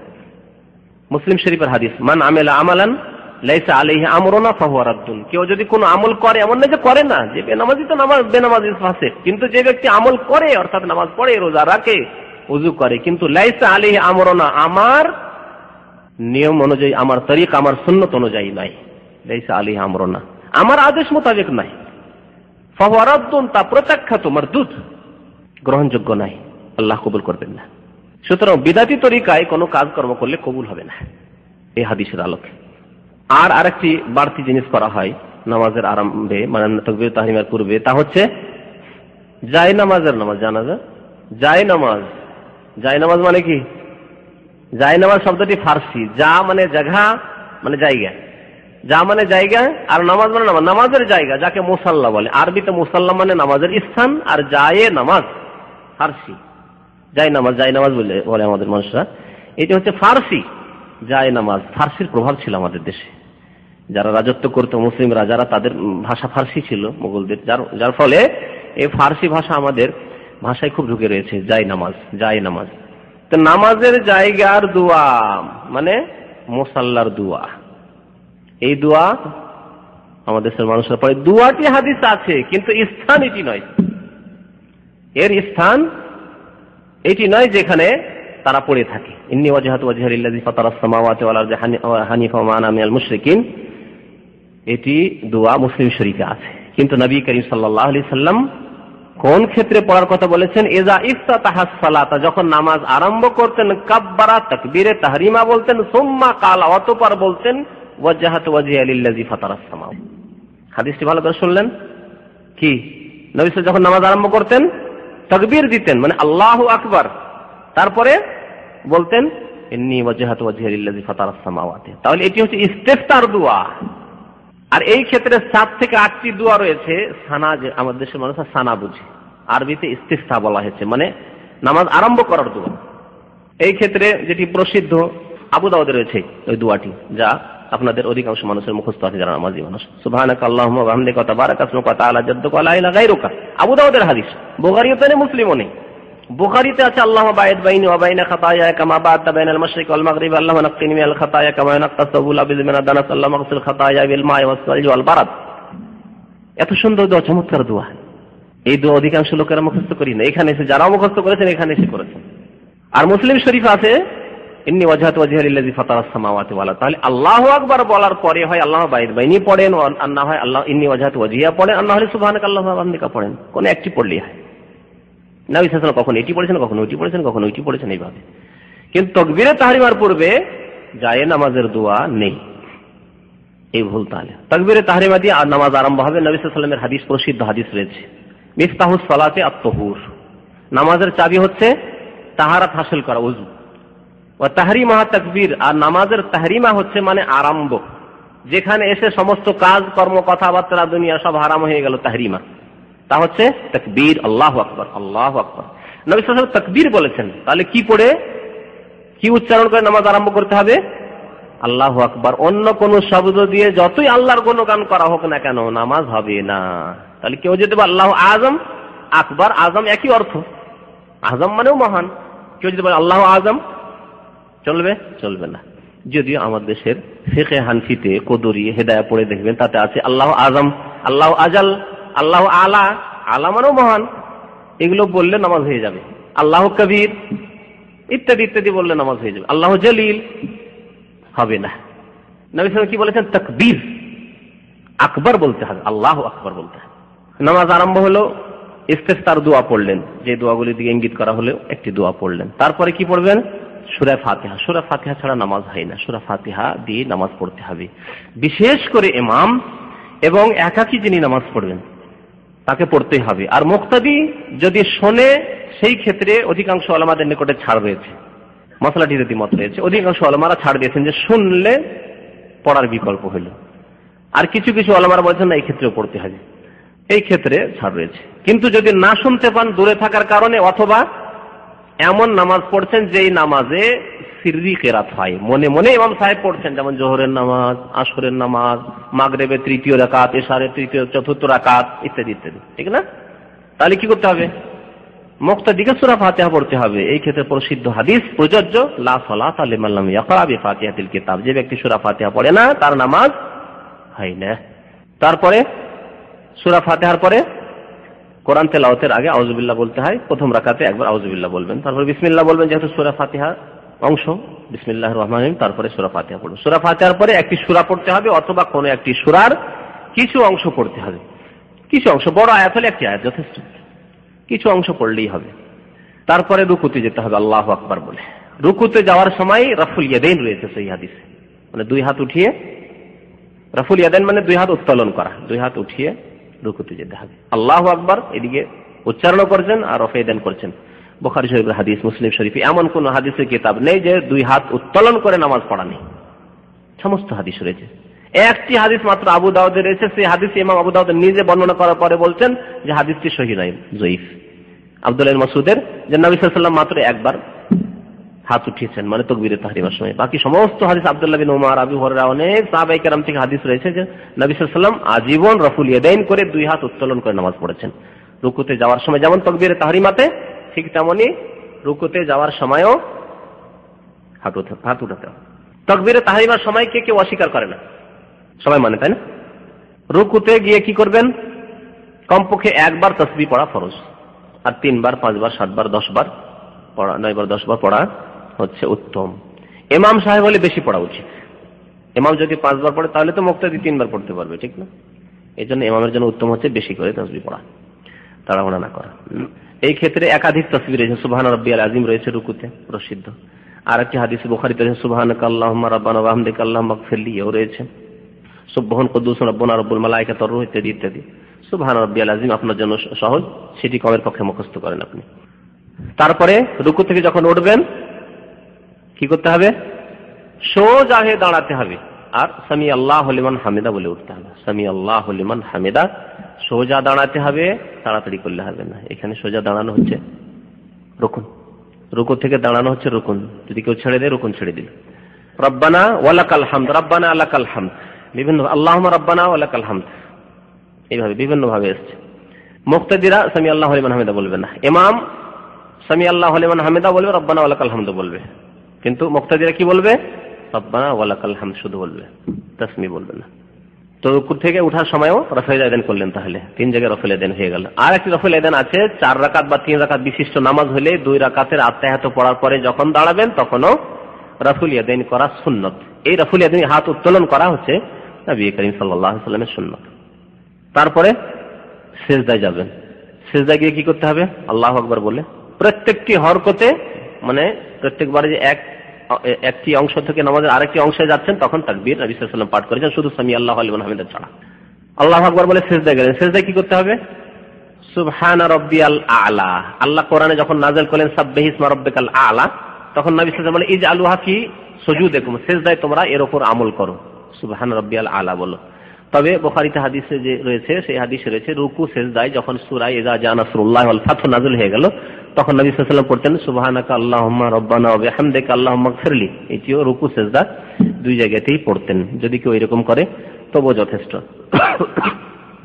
এক সিজদা হলো সুন্দর করে সিজদা করতে হবে, ধীরে স্থিরতার সাথে। তারপরে সিজদা থেকে উঠে বসতে হবে সোজা, সিজদার উপর সিজদা করলে হবে না, 2 সিজদার মাঝে বসা, এটিও রুকুন। ছুটে গেলে তাড়াহুড়ো করে সিজদার উপর সিজদা করলে একটি সিজদা গণ্য হবে, মানে সিজদা করে অর্ধেকটা উঠলো তারপর আরেক সিজদা করলো। অধিকাংশ মানুষ আমাদের এইভাবে নামাজ পড়ে না, আর বিশেষ করে তারাবির নামাজ একটি সিজদা বলে গণ্য হবে, আর সিজদা ছুটে যাওয়ার কারণে আর সিজদা 2 সিজদার মাঝে যে বৈঠক এটি ফরজ বা রুকুন, যার কারণে নামাজ হবে না। নবী সাল্লাল্লাহু আলাইহি ওয়াসাল্লাম এরকম তাড়াহুড়া করে নামাজ পড়নেওয়ালা ব্যক্তিকে কি বলেছেন? ইরজি ফাসাল্লি ফাইন্নাকা লাম তুসির, ফিরে যাও, পুনরায় নামাজ পড়ো, তুমি নামাজ পড়োনি। অথচ সেই লোকটি নামাজ পড়ে এসেছিল। একাধিকবার তাকে ফিরিয়ে পাঠিয়েছিলেন নবী করিম সাল্লাল্লাহু আলাইহি ওয়াসাল্লাম। এক সিজদা হলো, 2 সিজদার মাঝে যে বসবেন তখন কি পড়তে হবে? এই ক্ষেত্রে একাধিক হাদিস রয়েছে। একটি হাদিস রয়েছে রাব্বিগফিরলি রাব্বিগফিরলি রাব্বিগফিরলি 3 বার বলা যথেষ্ট। আর একটি হাদিস রয়েছে আল্লাহুম্মা গফিরলি ওয়ারহামনি ওয়াহদিনি ওয়াআফিনি ওয়ারযুকনি। কোন কোন রিওয়ায়াতে ওয়াজবুরনি বাড়তি রয়েছে।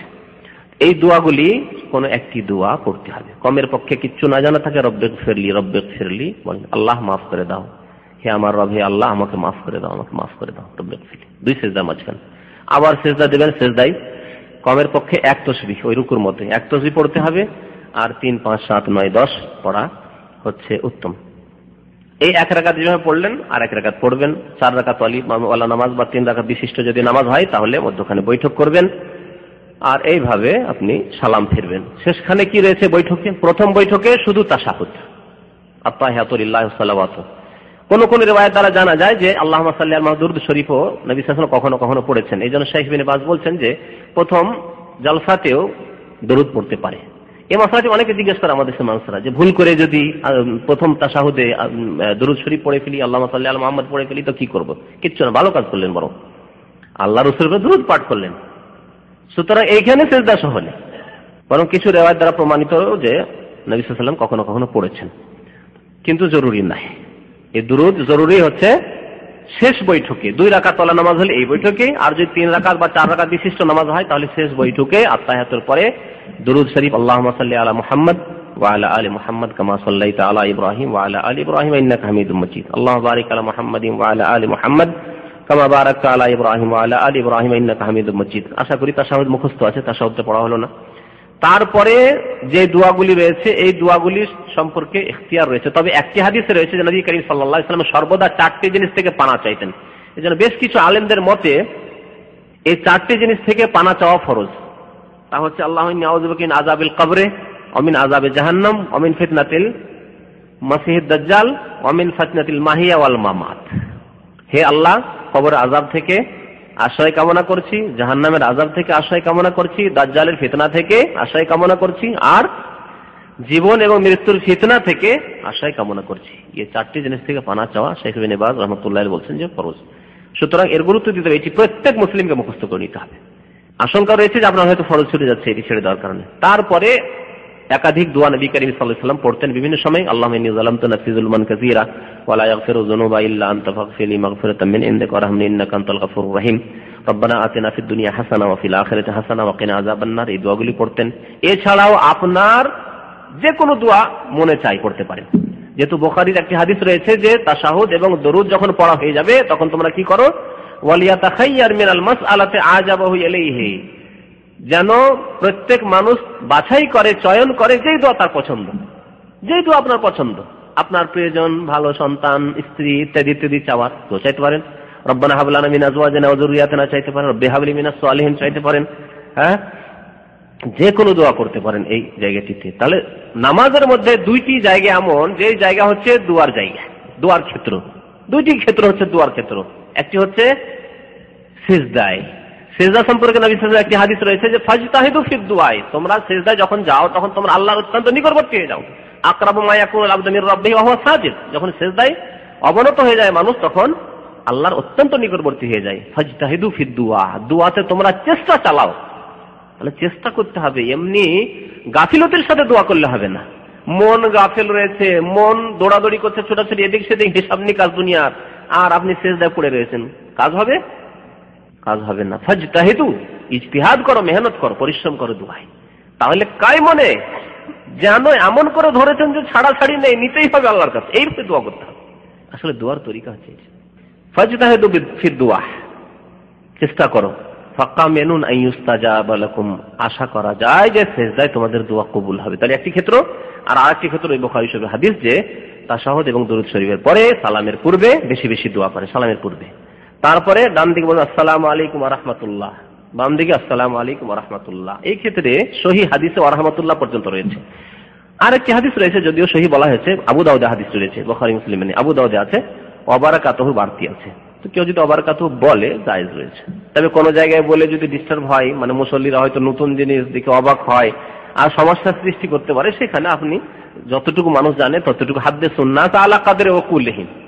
হযরত আলী রাদিয়াল্লাহু তাআলা আনহুর একটি কথা আছে যে মানুষ যতটা বুঝে ততটা ডোজ দাও, তার বেশি ডোজ দিও না, মুশকিল হয়ে যাবে। মানুষের সাথে কথা বলো যতটা সে বুঝতে পারে, বোধগম্য হয় তার, আর এমন কথা বলছে তার বোধগম্য নাই, মুশকিল। যাই হোক, এইভাবে সংক্ষেপে নামাজের কথা বললাম। নামাজে 14টি ফরজ রয়েছে, আরকান। এই 14টির কোনো একটি যদি ছুটে যায় নামাজ হবে না। আর 8টি ওয়াজিব রয়েছে, এই ওয়াজিবের কোনো একটি ছুটে গেলে সহজ সিজদা করতে হবে। এই মশলাটি জেনে নেন, যদি নামাজের কোনো ওয়াজিব ছুটে যায় তাহলে সহজ সিজদা দিয়ে সে নামাজের ঘাটতি পূরণ করা যাবে, ওয়াজিব ছুটে গেলে। আর নামাজের ফরজ মানে রুকুন যদি ছুটে যায়, একটি রুকুন ছুটে গেলে সেই নামাজ হবে না বা সেই রাকাতটি হবে না। 14টি রুকুন আর 8টি হচ্ছে ওয়াজিবাত। সময় যথেষ্ট হয়ে গেছে, এখান থেকে আলোচনা শেষ করি। আর বিভিন্ন ইসলামিক কিতাব রয়েছে, সেই কিতাবগুলিতে এই 14টি রুকুন আর 8টি ওয়াজিবাত আপনারা পড়ে নেবেন। বিশেষ করে গুরুত্বপূর্ণ, জনসাধারণের জন্য গুরুত্বপূর্ণ শিক্ষা একটি যে ছোট ছোট বই রয়েছে এবং প্রত্যেকে দেওয়া হয়েছে। এখানে যারা যেসব ভাইয়েরা ইসলাম সেন্টার আসেন, ফ্রি বিতরণ হয় আমাদের সেন্টার থেকে, এই বইটি সংগ্রহ করবেন। তাতে এই 14টি ফরজ বা রুকুন আর 8টি ওয়াজিবাত আরো নামাজ সংক্রান্ত মাসলা মাসাইল এই কিতাবটিতে রয়েছে। আল্লাহ রাব্বুল আমাদেরকে যেন সঠিকভাবে ওযু তাহারাত হাসিল করার এবং সঠিকভাবে নামাজ কায়েম করার তৌফিক দান করেন। আল্লাহ রাব্বুল আলামিন আমাদের নামাজ যেন কবুল করেন, সুন্নাত মোতাবেক আমাদেরকে নামাজ পড়ার তৌফিক যেন দান করেন। আল্লাহ অতীতে আমাদের গুনাহ খাতা হয়েছে বা বিদআত হয়েছে, আল্লাহ যেন সেগুলি মাফ করে দেন। আল্লাহ অতীতের আমাদের নামাজগুলিকে যেন নষ্ট না করে দেন, কবুল করেন। আমিন। সাল্লাল্লাহু আলা নবিয়িনা মুহাম্মদ ওয়া আলা আলিহি ওয়া সাহবিহি আজমাইন। হাত বাঁধার ব্যাপারটা, হ্যাঁ, হাত যে বাঁধতে হবে নামাজে, এই ক্ষেত্রে সহিহ হাদিস ইবনে খুজাইমার হাদিসে রয়েছে যে নবী সাল্লাল্লাহু আলাইহি ওয়াসাল্লাম আলা সাদরিহি, হাদিসটি বুলুগুল মারামে আছে, ছোট্ট হাদিস, ইবনে খুজাইমা আপনারা পাবেন না। ওই হাদিস বড় বড় আলেমদের লাইব্রেরিতে থাকে, আগে ছাপেনি, পাণ্ডুলিপি ছিল, ইদানিং ছেপেছে বইটি ইবনে খুজাইমার হাদিসটি। সুতরাং আপনাদেরকে সহজে এই হাদিসটি পেতে হলে এই বুলুগুল মারাম বাংলায় অনুবাদ হয়েছে বাংলাদেশে। তো এই বুলুগুল মারামে হাদিসটি রয়েছে যে নবী সাল্লাল্লাহু আলাইহি ওয়াসাল্লাম আলা সাদরিহি, বক্ষের উপর, বুকের উপর হাত বাঁধতেন। এটি হচ্ছে সহিহ হাদিস। বাকি তাহতা সুররা অর্থাৎ নাভির নিচে হাত বাঁধার যে হাদিসটি রয়েছে, একবার সর্বসম্মতিক্রমে মুহাদ্দিসিনদের যায়িফ, বিল ইত্তেফাক যায়িফ হাদিস, দুর্বল হাদিস হবে। আমল না করে বলছি না যে নামাজ হবে না, কিন্তু জেনে শুনে ভুল করবেন না। যতদিন জানা ছিল না ঠিক আছে, এখন সহি জিনিস জেনে গেছেন, যথাসাধ্য চেষ্টা করেন যে সহি নামাজ শিখবো এবং সহি নামাজ আদায় করব, যাতে রাসূলুল্লাহ সাল্লাল্লাহু আলাইহি ওয়াসাল্লামের তরিকায় নামাজ হয়। বুকের উপর হাত বাঁধতে হবে। জি, হাত ছেড়ে নামাজ পড়া ভিত্তিহীন, কোনো হাদিসে নেই। এক শ্রেণীর বক্তারা বোঝায় আমাদের দেশে যে সব আছে, এটাও আছে, ওটাও আছে, সেটাও আছে। না না, ওইসব হাত ছেড়ে নামাজ পড়া নেই। যে মালিকিরা বা শিয়ারা যে হাত ছেড়ে নামাজ পড়ে, এই নামাজ কোনো হাদিসে নেই। ইমাম মালিক আহত হয়েছিলেন, ব্যথাঘাত হয়েছিল তার উপর, হাত তিনি বাঁধতে পারছিলেন, তখন হাত ছেড়ে নামাজ পড়েছেন। এরকম মাজুর কেউ যদি থাকে তো শুয়ে শুয়ে নামাজ হবে, তো হাত ছেড়ে কেন হবে?